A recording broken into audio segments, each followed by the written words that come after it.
नाज़रीन बुलेटिन खे अॻिते वधाईंदे अव्हांखे ख़बर ॾियूं नसरपुर खां त गबोल कॉलोनी वासण नींगरी मुबैना तौर अगवा थी वई आहे। शादी में शिरकत लाइ ॻोठ बरकत आराए वियासीं जितां रोशनी मेघवाड़ खे अगवा कयो वियो वारसनि पारां इल्ज़ाम लगायो वियो आहे। बिल्कुल नाज़रीन नसरपुर का यह खबर अवां ताईं पहुचायूं पिया। गबोल कॉलोनी वासन नींगरी मुबैना तौर अगवा थी वई आहे। वारसनि जो चवणु आहे त शादीअ में शिरकत लाइ ॻोठ बरकत आराई वियासीं जितां नींगरी खे अगवा कयो वियो आहे। नसरपुर पुलिस हद जो जवाब ॼाणाए केस दाख़िल करण खां इनकार कयो आहे। वारसनि जो अहिड़ो चवणु आहे।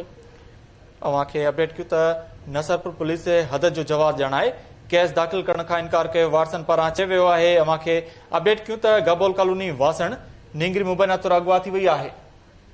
इन हवाले सां वधीक तफ़सीलनि लाइ असां लाइन ते मौजूद आहे नसरपुर मां केटी न्यूज़ जो रिपोर्टर आरबी मेमण। जी आरबी तफ़सील ॾिजो।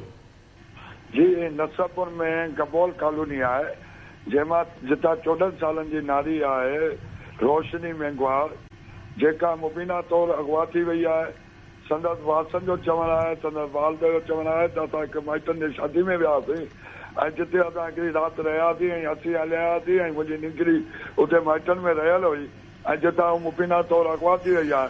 हुननि शक ॾेखारियो आहे त असांजे पाड़े में ख़ासकली एहसान ख़ासकली रहंदो आहे। असांखे शक आहे त उन अगवा करे वियो आहे ऐं उहो एहसान बि 2-3 ॾींहंनि खां गुम आहे।